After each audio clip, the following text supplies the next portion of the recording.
નમસ્કાર વિદ્યાર્થી મિત્રો, આપણી ચેનલ એટલે કે ગુજરાત એન્જિનિયરિંગ એકેડમીમાં બધા મિત્રોનું સ્વાગત કરીએ છીએ. આપણે જો વાત કરીએ તો તમારી સેમેસ્ટર 4 ની જીટીયુ એક્ઝામ ચાલુ હતી, બરાબર છે, અને સર થર્ડ સેમની પણ સાથે સાથે ચાલુ હતી. સવારમાં તમારું રેગ્યુલરનું પેપર સેમ 4 નું અને બપોર પછી તમારા થર્ડ સેમ રિમિડિયલનું. તો એમાં આપણે આઈસી બ્રાન્ચની વાત કરીએ તો આપણે આઈસી બ્રાન્ચ માટે સેમ 4 માટે જો સૌથી પહેલા તો સીપીડી ના આઈએમપી પ્રશ્નો બનાવ્યા મિત્રો, પછી પ્રોસેસ ઇન્સ્ટ્રુમેશન 2 ના બનાવ્યા અને કંટ્રોલ ઇન્સ્ટ્રુમેશન સિસ્ટમ ના બનાવ્યા અને એને એનાલિટિકલ ઇન્સ્ટ્રુમેશન ના બનાવ્યા. અને બીજે 3 સબ્જેક્ટ મિત્રો તમારે એ હતા કે 3 માંથી ગમે એક તમારે પસંદ કરવાનો હોય છે. તો એમાંથી ઘણા મિત્રોનો આન્સર હતા કે સર આમાં તમારે કયો રાખ્યો શું કાંઈ એ પ્રમાણે આપણે ત્રણમાંથી એક એના પણ આઈએમપી પ્રશ્નો છે મિત્ર બનેલ નતા. હવે બાયોમેડિકલ ઇન્સ્ટ્રુમેન્ટ કરીને સબ્જેક્ટ છે અને ઇન્ડસ્ટ્રીયલ પાવર કંટ્રોલ સબ્જેક્ટ ને આર્ટિફિશિયલ ઇન્ટેલિજન્સ આ 3 સબ્જેક્ટમાંથી બાયોમેડિકલના ઇન્સ્ટ્રુમેન્ટના વિદ્યાર્થીના ઘણા મેસેજ આવતા હતા સર કે અમારે જીટીયુ એક્ઝામ માટે અમારી કોલેજમાં કે અમે આ સબ્જેક્ટ પસંદ કરેલ છે તો એને અમને પોસિબલ હોય તો આઈએમપી પ્રશ્ન બનાવી આપો. એટલે એ છોકરાઓને ધ્યાનમાં રાખી એ લોકોની રિક્વેસ્ટને ધ્યાનમાં રાખી મિત્રો અને બાયોમેડિકલ ઇન્સ્ટ્રુમેશન સબ્જેક્ટ છે આ 3 સબ્જેક્ટ એટલે કે ઇન્ડસ્ટ્રીયલ પાવર અને આર્ટિફિશિયલ અને બાયોમેડિકલ એમાંથી આપણે બાયોમેડિકલ ઇન્સ્ટ્રુમેશન કરીને સબ્જેક્ટ છે ને આઈએમપી પ્રશ્નો છે મિત્રો એ બનાવી આપીએ છીએ, જેથી કરીને ઘણા મિત્રોની રિક્વેસ્ટ હતી સર કે અમને કાંઈક ને કાંઈક મટીરિયલ વાંચવા માટે આપો. ઘણા મિત્રો છે કે આ સબ્જેક્ટ રાખેલો છે. તો આપણે એના પ્રશ્નો છે મિત્રો જીટીયુ એક્ઝામના પેપર પૂછાતા હોય ને એ આપણે જીટીયુ એક્ઝામના પેપર છે એમાં જ આપણે ટીક કરી આપશે, કેમ કે આપણે સમયને મર્યાદાને ધ્યાનમાં રાખી અને ટાઈમ પણ બહુ ટૂંકો છે અને તમારા પર રીડિંગ કરવા માટેનો ઓછો ટાઈમ છે. જો કદાચ તમારા વિદ્યાર્થી મિત્રો પહેલા આન્સર આપી દીધો કે સર અમારા આ કયા સબ્જેક્ટ છે આ કયા કોલેજમાં રાખેલ છે તો મેં વહેલા જ બનાવી આપત. કાંઈ વાંધો નહીં, જેટલા મિત્રોને બાયોમેડિકલ ઇન્સ્ટ્રુમેશન કરીને સબ્જેક્ટ છે એને હવે આપણે આઈએમપી પ્રશ્નો છે એ ટીક કરી આપશે, જે જીટીયુ એક્ઝામમાં પાસ થવા માટે અને સારા માર્ક્સ લેવા માટે સારા એવા માર્ક્સ સ્કોર કરી શકશે. તો તમારા જીટીયુના પેપર છે મિત્રો એમાંથી જ અમે આઈએમપી પ્રશ્ન લેતા હોઈએ છીએ અને એક વર્ડ ફાઇલમાં તમને અલગથી ગુજરાતી અને ઇંગ્લિશ બંને લેંગ્વેજમાં આપતા હોય, જેથી કરીને તમારે તૈયારી કરવી પણ સહેલી પડે અને તમારો ટાઈમ પણ બચે. હવે આપણે સમયને ધ્યાનમાં રાખીએ અને તમારા પેપર છે એમાં તમે ટીક કરાવી દઈએ તમને કહીએ કે કયા કયા સબ્જેક્ટના પ્રશ્ન આમાં તમારે આ સબ્જેક્ટ છે બાયોમેડિકલ તેમાંથી કયા પ્રશ્ન તમારે કરી જવા. એ બહુ મોસ્ટ ઇમ્પોર્ટન્ટ છે. જીટીયુ એક્ઝામ પેપર પૂછાઈ ગયેલા જ છે તમારી સામે જ છે અને હવે પાછા પણ પૂછાઈ શકે છે એવા ઇમ્પોર્ટન્ટ અને સારા એવા મોસ્ટ આઈએમપી કરીને તમે પાસ થઈ શકો તો એના માટે. તો સૌથી પહેલા આપણે વાત કરીએ તો પહેલો પ્રશ્ન છે મિત્રો આ તમારે કમ્પલસરી ફરજિયાત તૈયાર કરી નાખવાનો છે, બરાબર. સબ્જેક્ટ તમારો છે બાયોમેડિકલ ઇન્સ્ટ્રુમેશન આઈસી સેમેસ્ટર 4 ની મિત્રો હું વાત કરું છું, બરાબર છે. તો પહેલો પ્રશ્ન બાયોમેડિકલ સિગ્નલના સ્ત્રોતની યાદી બનાવો અને ઉદાહરણ સાથે કોઈ પણ રિએક્શન જો સૌથી આપણે ક્રમ પણ આપતા જશે. આપણે વધી મિત્રો 30 કે 35 પ્રશ્ન છે જ આપવાના છે. તો પહેલા નંબર તમારો પ્રશ્ન આ છે તો આપણે 1 નંબર આપતા જશે તો તમને પણ ખ્યાલ આવે કે મારે કેટલા પ્રશ્ન છે એ કરવા. પછી બીજા નંબરનો મોસ્ટ ઇમ્પોર્ટન્ટ પ્રશ્ન છે મિત્રો એ કયો છે તો કે આ છે કે માનવ શરીરમાં બાયો પોટેન્શિયલની ઉત્પત્તિ. બીજા નંબરનો પ્રશ્ન મિત્રો તમારે આ છે, આ એક તૈયાર કરી નાખવાનો રહેશે. બીજા નંબરનો આ આવશે મિત્રો, બરાબર છે. હું નંબર આપતો જાઉં છું અત્યારે સમયને ધ્યાનમાં રાખી અને આખા પ્રશ્ન સમજાવતો નથી બટ તમારે સમજી જવાનું રહેશે. ચોથા નંબરનો પ્રશ્ન આ છે મિત્રો, એ રીતના આપણે ઇમ્પોર્ટન્ટ છે કે તમારે પૂછાઈ ગયેલા હોય અને પૂછાવાના હોય એવા જ પ્રશ્ન આપણે લેશે. બ્લોક ડાયાગ્રામ આવતો હોય તે પ્રશ્ન કમ્પલસરી કરી જ નાખવાનો. પછી આ 2 પ્રશ્ન કરી નાખો એ 7 પ્રશ્ન મિત્રો આ થઈ ગયા અને એક 8મા નંબરનો આ, બરાબર. આ હવે હજી રિપીટ નહીં કરીએ, આપણે ઇમ્પોર્ટન્ટ છે એ જ લેશું. પછી જો વાત કરીએ આપણે 8 થઈ ગયા પછી 9મો તમારો પ્રશ્ન મિત્રો એક આ રહેશે, બરાબર છે. પછી એના પછીનો આપણે સી લઈ લેશું એટલે કે 10 પ્રશ્ન. પછી ડાયાગ્રામ વડે આ સમજાવો પ્રક્રિયા 11મો પ્રશ્ન મિત્રો. પછી 12મો. પછી એક આ ખાસ ઇમ્પોર્ટન્ટ છે 13મા નંબરનો આપણે આ લઈ લઈએ, હોસ્પિટલમાં બાયોમેડિકલ કચરાના વ્યવસ્થિતના પગલાં છે. તો આ પેપરમાંથી ટોટલ મિત્રો કેટલા પ્રશ્ન થયા? 13 પ્રશ્ન થયા. આ મોસ્ટ અને બહુ સબ્જેક્ટ એટલો હાર્ડ પણ નથી, થિયરી વાળો જ છે, ડાયાગ્રામ વગેરે હોતું હોય તો આરામથી પાસ થઈ જશો.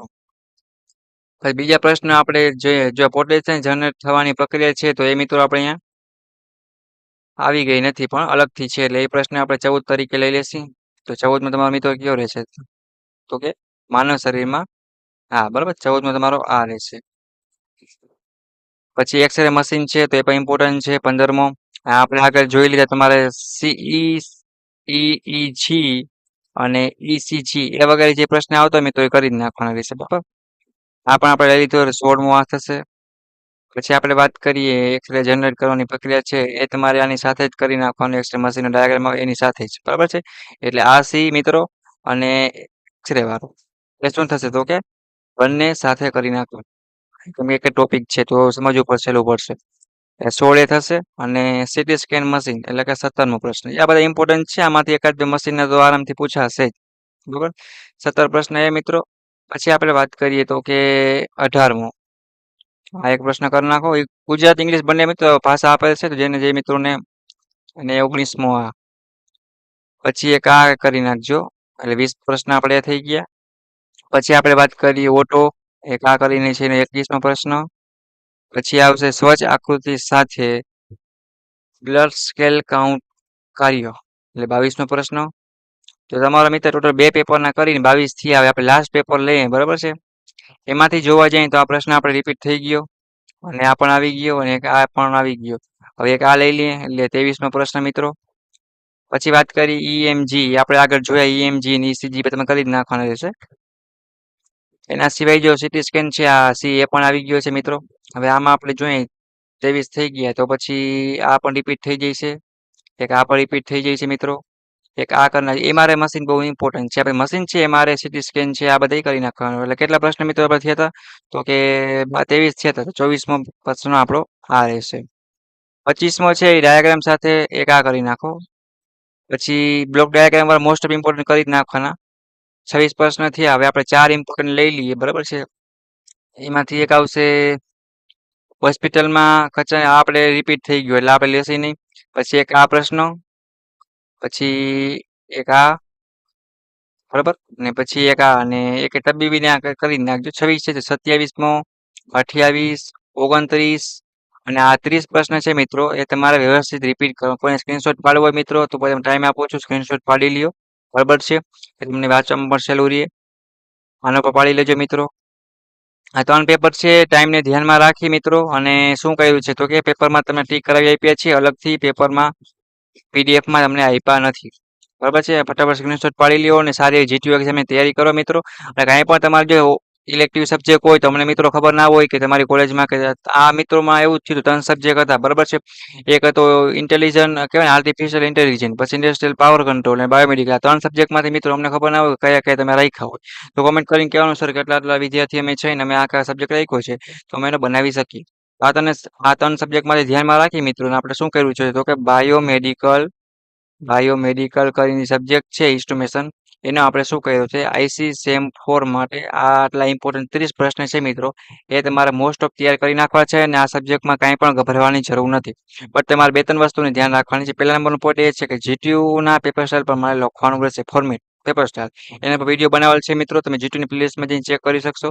અને બીજું આવશે કે જેટલું માગ્યું છે મિત્રો એટલું લખવાનું, જે પ્રશ્નમાં જેટલું આવતું હોય એટલું લખવાનું, ગપ્પા મારવાના નહીં, બરાબર છે. કોઈ પ્રશ્ન છે એમાં તમે લખી શકતા હો તમારી રીતે તો લખવાનું, બાકી નહીં. આ ત્રીજા નંબર પોઈન્ટ એ આવશે કે આકૃતિ છે, બ્લોક ડાયાગ્રામ છે, ફિગર છે, કમ્પલસરી દોરો, એના ફૂલ માર્ક્સ છે જીટીયુ તરફથી. આ 3 પોઈન્ટ ધ્યાન રાખજો. આના કારણે ઘણા મિત્રો છે મિત્રો ફેલ થતા હોય છે અને વાંચતા હોય છે પણ પાસ થઈ શકતા નથી. એટલે આપણે વાત કરીએ તો બાયોમેડિકલ ઇન્સ્ટ્રુમેશનના 30 મોસ્ટ ઇમ્પોર્ટન્ટ પ્રશ્ન છે મિત્રો, એ તમારે પૂછાઈ ગયા છે આવતી જીટીયુમાં, અને આવતી જીટીયુમાં પૂછાશે, અને આની પહેલાની જીટીયુમાં પૂછાયેલા મોસ્ટ ઇમ્પોર્ટન્ટ પ્રશ્ન છે કે તમારા 30 છે મિત્રો. આ પ્રશ્નને મેં લિસ્ટ તમને ટીક કરાવી, એ તમારે પાકા કરી નાખવાના છે. અડધું વાંચી જશો તો પણ આરામથી પાસ થઈ જશો અને સારી એવી તૈયારી પણ કરી શકશો.